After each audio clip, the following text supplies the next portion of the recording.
Bonjour à toutes et à tous, bienvenue dans notre briefing de renseignement de ce matin, en ce 11 mai 2026. Au cœur de l'actualité aujourd'hui, la Russie lance des avertissements à Kiev, tandis que les frappes ukrainiennes à longue portée s'intensifient. Ce point de situation visuel a pour but de vous donner les faits essentiels et de vous préparer à notre grand format audio d'aujourd'hui.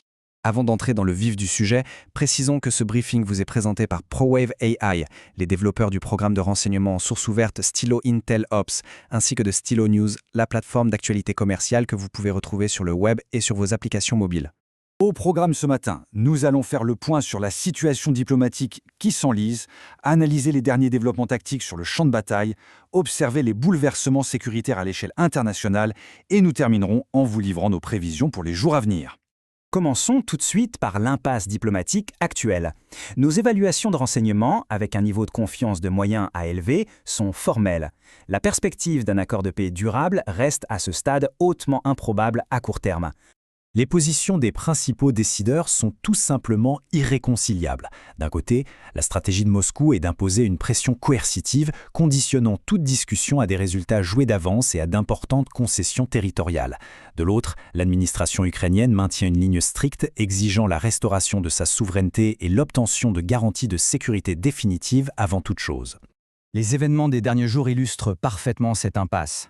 Le 5 mai, l'Ukraine a proposé un cessez-le-feu mutuel, une pause purement théorique qui a volé en éclats dès le lendemain, sous le poids de frappes russes massives à travers plusieurs régions. Et lorsque Moscou a proposé, à son tour, une trêve séparée pour le jour de la victoire le 8 mai, l'intensité des combats a immédiatement contredit cette offre. Et l'opinion publique dans tout ça ? Si l'on se penche sur l'analyse des sentiments extraits des réseaux sociaux, on observe un public résigné, mais très lucide.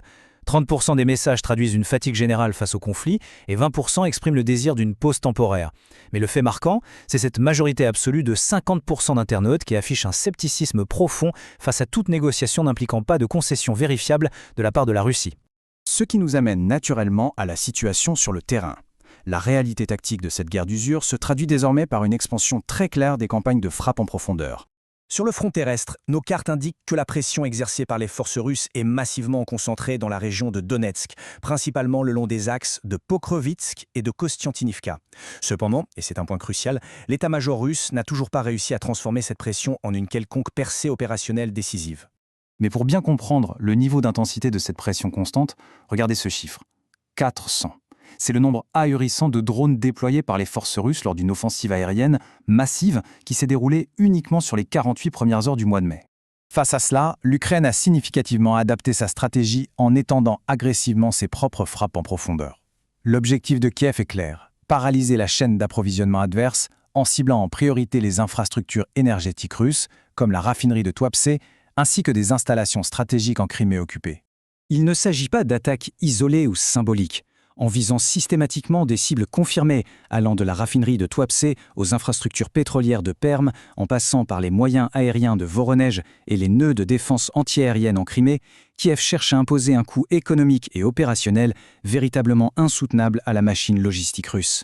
Élargissons maintenant notre focale pour observer les impacts de ce conflit à l'échelle internationale, car cette guerre d'usure force un remaniement majeur des alliances mondiales et des financements de défense. L'onde de choc se fait ressentir partout. L'OTAN vient de réaffirmer fermement que la Russie demeurait sa menace principale. Parallèlement, Moscou continue de contourner les sanctions occidentales en approfondissant son soutien militaire avec la Corée du Nord et en s'appuyant massivement sur la Chine, qui lui fournit désormais 90% de ses importations technologiques sous sanctions. Un autre développement majeur, cette fois financier, nous vient des États-Unis. Dans un changement de cap notable, le Pentagone a décidé d'exclure un programme clé d'aide militaire destiné à l'Ukraine de son budget prévisionnel pour l'année 2027. Le message envoyé aux alliés européens est limpide, ils doivent assumer une part plus importante de la responsabilité fiscale. Conséquence directe, les nations européennes durcissent leur posture stratégique. L'Estonie, par exemple, soutient désormais publiquement les frappes ukrainiennes menées sur les infrastructures portuaires russes. L'Allemagne a initié de son côté des modernisations massives de ses propres capacités logistiques militaires. Et de manière générale, l'Union européenne maintient une ligne politique très stricte, rejetant toute forme de capitulation. Sur la base de toutes ces données, quels sont les scénarios que nous pouvons anticiper pour les tout prochains jours ? Voici nos prévisions. Nous prévoyons, avec un niveau de confiance allant de moyen à élevé, que cette guerre d'usure va inévitablement se poursuivre, notamment dans la région de Donetsk, avec des coûts en ressources humaines et matérielles toujours plus écrasants pour les deux camps. Attendez-vous également à la persistance de frappes mutuelles à longue portée, aucune des deux parties ne montrant la moindre volonté de céder le pas. En ce qui concerne la diplomatie, ne vous attendez à aucun accord de paix global. Tout développement politique à court terme sera de nature strictement transactionnelle. Nous parlons ici d'avancées très limitées, comme des échanges de prisonniers de guerre ou des accords de déconfliction extrêmement localisés. Voilà qui clôture notre briefing de ce matin.